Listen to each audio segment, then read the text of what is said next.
आपका ये रहा। ठीक है, ये आपका प्रश्न जो है एसएससी जीडी एग्जाम में पूछा गया है। एक बार देखेंगे इसमें क्या पूछा गया है आपसे। इसमें आपसे पूछा जा रहा है कि वह सबसे छोटी संख्या कौन सी है जिसे जब 8, 9 और 10 करने पर प्रत्येक स्थिति में एक शेष बचता है। ठीक है, यानी कि एक सबसे छोटी संख्या बतानी है। कभी भी सबसे छोटी संख्या की बात आती है तो हम लोग यहां पर एलसीएम निकालते हैं। ठीक है, वो संख्या 8, 9, 10 से कटनी चाहिए, यानी 8, 9, 10 का एलसीएम निकालना है। तो 8, 9, 10 का जब हम एलसीएम निकालेंगे तो एक ऐसी संख्या मिलेगी जो कि इन तीनों संख्याओं से कट रही हो।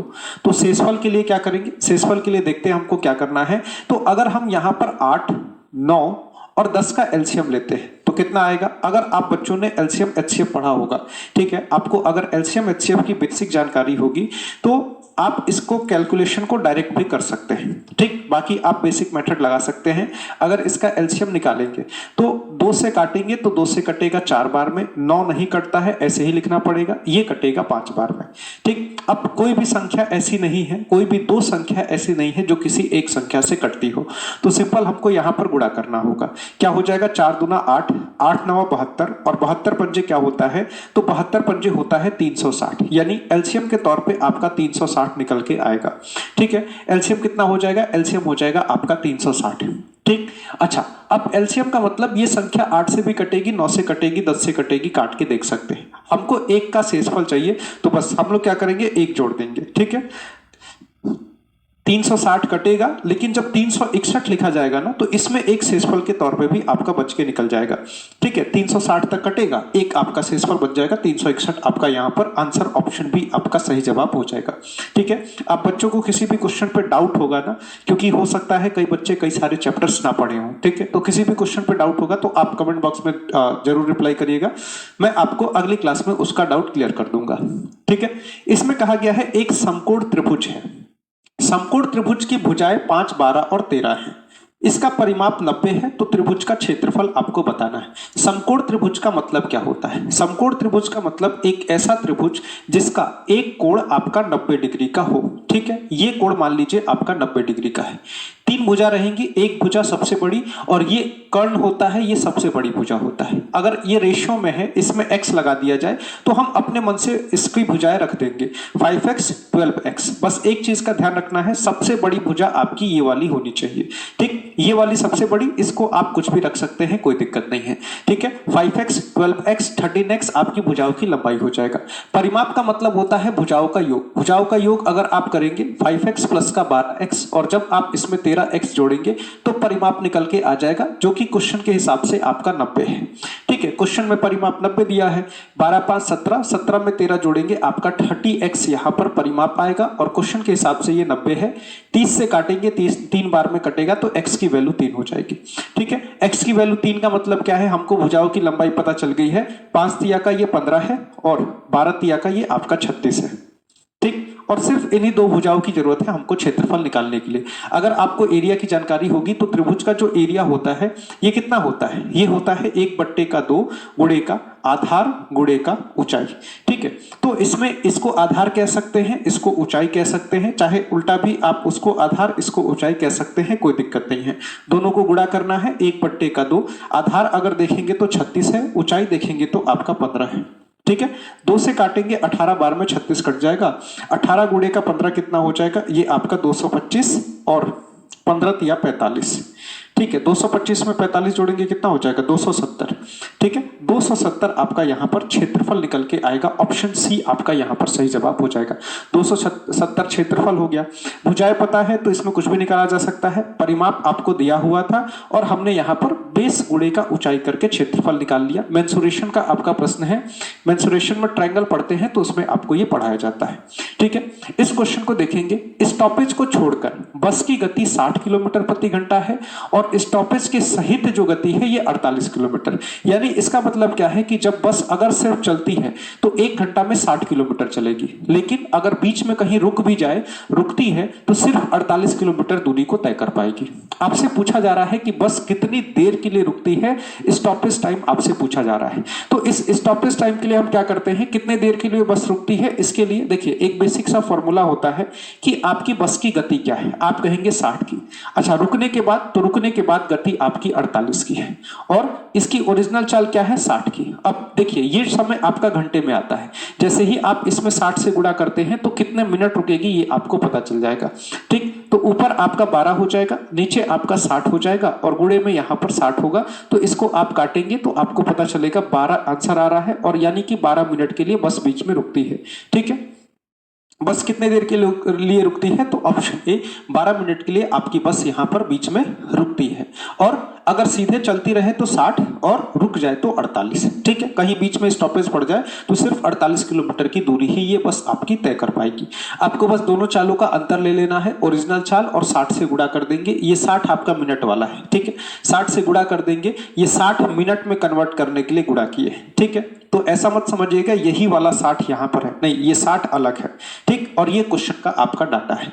ठीक है, तो ऑप्शन ए 12 मिनट आपका यहां पर आंसर हो जाएगा। चलिए, गेहूं के मूल्य में अगर 12.5% की कमी होती है तो एक व्यक्ति 280 रुपए में 2.5 किलो अधिक गेहूं खरीद पाता है। आपको बताना है आरंभ में व्यक्ति कितना गेहूं खरीद पाता है। ऐसे क्वेश्चन अगर आप देखे होंगे तो परसेंटेज में हम लोग ऐसे क्वेश्चन पढ़ते हैं। ठीक है, 12.5% रेट कम किया गया है, तो एक बार परसेंटेज पढ़ा होगा जो बच्चा, उसको एक चीज पता होगा, क्या 12.5%। इसको कैसे लिखते हैं, तो 12.5% को जब हम फ्रैक्शन में बनाते हैं तो 12 दूने का 24, 1 25 हो जाता है। ठीक है, तो 25 बट्टे का 2। अच्छा, परसेंटेज का मतलब होता है बट्टे में 100 को लिखना। ठीक है, बट्टे में 100 को लिख दिए, 25 से काटेंगे 4 बार में, तो 12.5% का मतलब 1 बट्टे का 8 हो गया। ठीक, अच्छा, अगर यहां पर मैं रेट की बात करूं तो रेट क्या हुआ, 12.5% कम हुआ है, यानी कि 8 में 1 की कमी हो गई है। अगर पहले 8 रुपया का गेहूं था तो 1 रुपया कम हो गया है और 1 रुपया कम होके अब ये गेहूं आपको केवल 7 रुपया में मिल जाएगा। ठीक है, जो गेहूं आपको 8 में मिलता था अब ये केवल 7 में मिल जाएगा। अच्छा, अब रेट है, रेट के विपरीत आपका खपत होता है, तो रेट रहेगा, इसके विपरीत आपका खपत होगा, यानी कि अगर 7 किलो खाते थे तो अब आप 8 किलो गेहूं खरीद सकते हैं उतने ही पैसे में, खर्च नहीं बढ़ेगा, लेकिन 7 से 8 खरीद सकते हैं। इसमें देखेंगे आप 1 की वृद्धि हो गई। ठीक है, आपके खपत में 1 की वृद्धि हो गई। आप ऐसे भी कह सकते हैं आपको एक सामान ज्यादा मिलेगा। क्वेश्चन कह रहा है 2.5 किलो ज्यादा मिलेगा। ठीक है, तो आप कह सकते हैं आपका जो 1 है ये 2.5 किलो के बराबर है, 1 बराबर 2.5 किलो है। अच्छा, क्वेश्चन में जिस फॉर्म में लिखा है अगर उसी फॉर्म में लिख दे तो 2 सही 1 बट्टे 2 किलो लिखा है। ठीक, इसको चाहे तो आप 2 दूना 4, 1 5 बट्टे का 2 किलो भी लिख सकते हैं।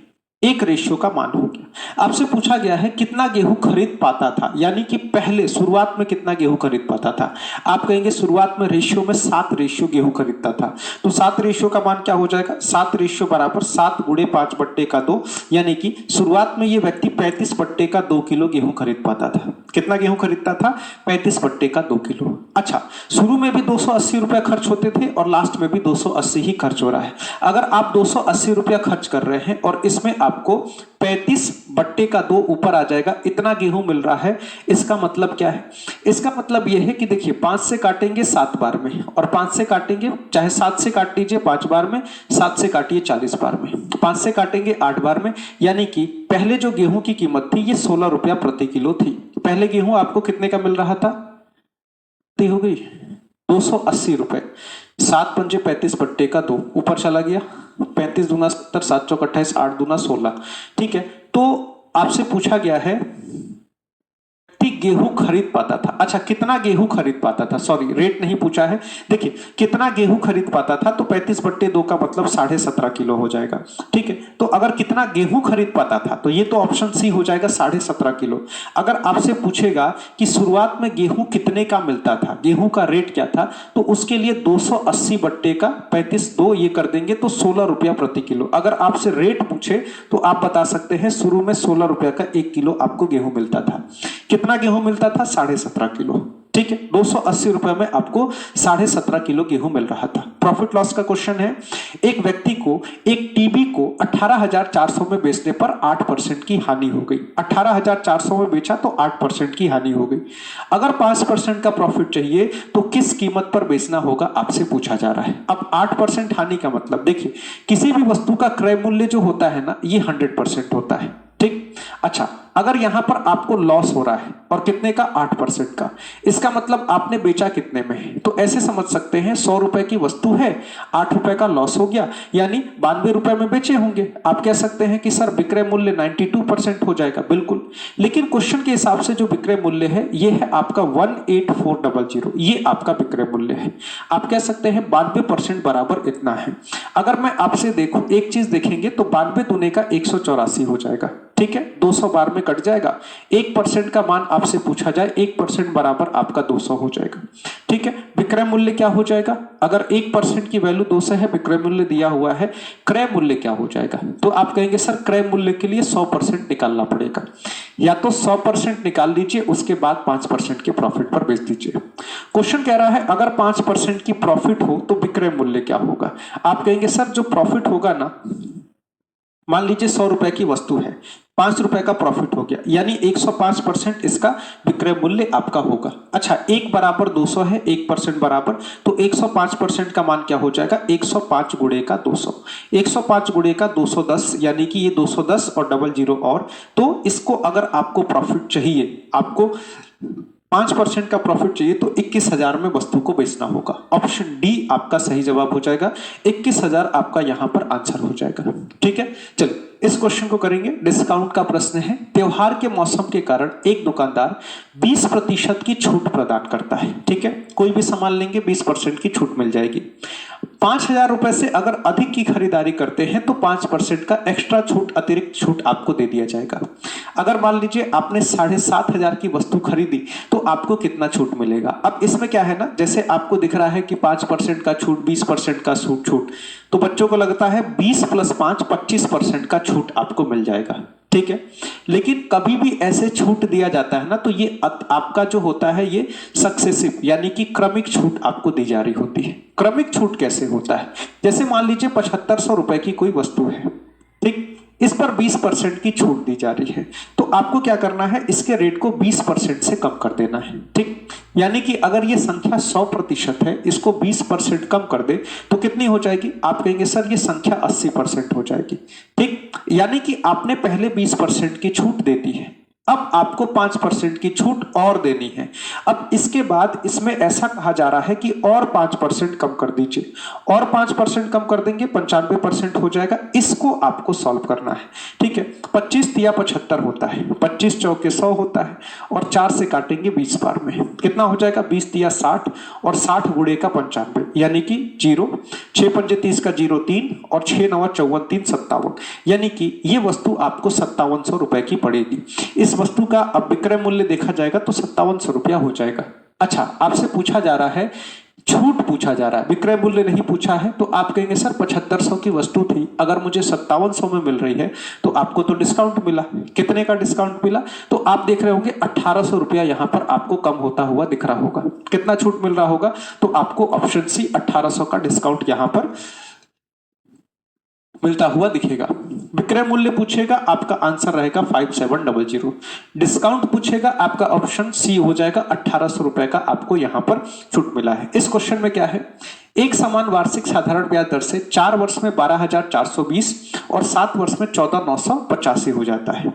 आपने कुछ पैसा जाके बैंक पे रखा, ठीक, 4 वर्ष के बाद आपका पैसा कितना हो गया, 12,420 रुपया। अच्छा, जब 7 वर्ष के बाद आप गए तो यही पैसा 14,985 हो जाता है। उसे इस क्वेश्चन में यह भी पूछा जा सकता है कि मूलधन क्या था, दूसरा चीज ये भी पूछा जा सकता है ब्याज का दर क्या था, ठीक। 2 क्वेश्चंस आपके एग्जाम में इस पे बनते हैं। जैसे क्या हुआ, सबसे पहली चीज साधारण ब्याज जो होता है ना, हर साल बराबर होता है। जैसे आपने कुछ पैसा रखा, ठीक, उस पैसे को आपने जब 4 साल के लिए छोड़ा तो 4 साल के बाद यही आपने देखा कि 12,420 हो गया है। 3 साल और छोड़ दिए और 7 साल के बाद जब देखने गए तो ये पैसा आपका 14,985 रुपया हो चुका था। इतना पैसा हो चुका था। अच्छा, यहां पर देखेंगे तो समय बीता है 3 साल का। कितने का, 3 साल का। पैसा कितना बढ़ गया, तो पैसा आपको यहां पर 5 6 9 में से 4 गया 5 2 2565 रुपया बढ़ता हुआ दिखेगा। तो अगर हर साल बराबर पैसा बढ़ रहा है तो एक साल में कितना पैसा बढ़ेगा? अगर 3 साल में 2565 बढ़ा तो एक साल में 3 अठे 24, 3 पंजे 15, 3 पंजे 15, एक साल में 885 रुपया आपका बढ़ रहा है। यानी कि आपने कुछ पैसा बैंक में रखा होगा, एक साल में उस पर 885 रुपया का ब्याज मिल रहा हो, 855 का ब्याज मिल रहा होगा, और जब 4 साल तक ये ब्याज मिला होगा उसके बाद आपका पैसा बढ़ के 12,420 हो गया होगा। ऐसा कुछ हुआ होगा। इस हिसाब से अगर मुझे पी पूछ दे तो कोई दिक्कत नहीं है, इन दोनों को गुणा कर देंगे। पी प्लस का 3200, 33, 3400, 3420 रुपया आपको यहां पर देखने को मिलेगा। बराबर में 12,420 है, इसको यहां लाके माइनस करेंगे। थोड़ी सी क्लास आपकी फास्ट हो रही है, काफी फास्ट क्वेश्चन हो रहे हैं। तो देखिए रिकॉर्डेड में आपका जो होता है ना, क्वेश्चंस का स्पीड, जैसे क्वेश्चन कराने होते हैं तो वो थोड़ा सा बढ़ जाता है। अब लाइव होता है तो बच्चे वहां पे डाउट पूछते हैं कि ये नहीं आया, वो नहीं आया, थोड़ा सा दिक्कत होता है, उसमें समय चला जाता है। आपके कमेंट्स वगैरह पढ़ने होते हैं तो उसमें थोड़ा सा आपका वीडियो थोड़ा सा स्लो रहता है। और रिकॉर्डिंग में जैसे ऐसा है कि हमको बताते चलना है एक एक चीजों को, तो थोड़ा सा फास्ट होता है। ठीक है, तो अगर कुछ ना समझ में आए तो उसको 2 बार देख लीजिएगा, शायद समझ में आ जाए। ठीक है, नहीं तो कमेंट बॉक्स खुला है, कमेंट बॉक्स में आप अपने रिप्लाई को जरूर लिखिएगा। ठीक है, चलिए। अच्छा, अगर इसको वहां ले जाए तो P बराबर कितना हो जाएगा? आप देखेंगे घटने के बाद 9,000 आपके पास बच रहा है, तो ऑप्शन ए आपका सही जवाब हो जाएगा। 9,000 आपका यहां पर आंसर हो जाएगा। आपका ये जो साधारण ब्याज है ना, हर साल बराबर होता है। अगर चक्रवृद्धि ब्याज होता तो क्वेश्चन को हम लोग ऐसे नहीं करते, क्वेश्चन को हम लोग दूसरे तरीके से करते। ठीक है, आपको बता दें कि जो भी बच्चे SSC GD की तैयारी करते हैं तो SSC GD के लिए SSC मेकर के ऐप पर एक फौजी बैच चलता है जो कि बहुत फेमस बैच है। सिलेक्शन लेना है तो इससे बेहतर ऑप्शन आपके पास कोई नहीं है। ठीक है, SSC GD में सिलेक्शन लेना है, सबसे बेहतर क्लासेस आपको दी जाती है एकदम बच्चों के लेवल के हिसाब से। ठीक है, आपको क्या है, क्या पढ़ाना है, कितना पढ़ाना है, ऐसा नहीं कि आपको दुनिया भर की चीजें पढ़ाते, नहीं, एकदम लिमिटेड कंटेंट हम लोग आपको प्रोवाइड कराते हैं। ठीक है, इस कंटेंट से आपका कट ऑफ चाहे 140 हो, चाहे 100 कितना भी जाए, 140 से ऊपर अब जाना, जैसे 140-45 से ऊपर तो कट ऑफ नहीं जाना चाहिए इस बार खासकर। ठीक है, ये सारी चीजें आप आराम से कर पाएंगे। ठीक, चलिए। और इसके चक्कर में ऐसा नहीं है कि आपको 200-300 क्लास पढ़ाते, नहीं, एकदम लिमिटेड क्लास आपको पढ़ाई जाती है। इस क्वेश्चन को करिए तो 2 वर्ष के लिए 8% प्रति वर्ष की दर से चक्रवृद्धि ब्याज 416 है। समान राशि पर समान अवधि के लिए समान दर पर साधारण ब्याज क्या हो जाएगा? अब कोई पैसा है, उस पर 2 वर्ष में इतना चक्रवृद्धि ब्याज मिल रहा है, तो साधारण ब्याज कितना मिलेगा? करेंगे कैसे? ब्याज की दर आपको 8% की दी है, 8% को अगर फ्रैक्शन में बदलेंगे तो 8/100 हो जाता है। ठीक है, कभी भी क्वेश्चन में आपको चक्रवृद्धि ब्याज दे या फिर चक्रवृद्धि ब्याज पूछे तो आपको वहां पर फ्रैक्शन मेथड का इस्तेमाल करना होता है। ठीक, CI चैप्टर में आपको ये पढ़ाया जाता है। जैसे 25/2, कहने का मतलब है अगर 25 रुपया का कर्ज लेंगे तो 2 रुपया का ब्याज देना होगा और 27 रुपया आपको वापस बैंक में जमा करना होगा। लेकिन अगर पैसे को 2 साल रख ले तो 2 साल रख लीजिए तो स्क्वायर लगा दीजिएगा। ठीक है, 25 का स्क्वायर 625 और 27 का 738। 2 साल रख लिए तो अगर 625 कर्ज लिए हैं तो 729 भरना होगा। ठीक, यानी कि ब्याज के रूप में कितना जा रहा है? तो ब्याज के रूप में 104 रुपया जा रहा है। लेकिन क्वेश्चन कह रहा है 2 साल में 416 का ब्याज दिया जा रहा है, तो 104 बराबर 416। एक रेशियो बराबर क्या हो जाएगा? एक रेशियो बराबर आपका 4 हो जाएगा। अगर मैं आपसे पूछूं मूलधन, तो क्या 625 है? नहीं, ये रेशियो है 625। मूलधन कितना है? 625 गुणे का 4, यानी कि मूलधन हो जाएगा आपका 2500 रुपए। आपसे पूछा जाएगा 2 साल का साधारण ब्याज। SI का फॉर्मूला, SI का फॉर्मूला क्या होता है? P गुणे R गुणे T बट्टे का 100। मूलधन ब्याज की दर 8%, समय 2 साल, बट्टे का आपको 100 करना है।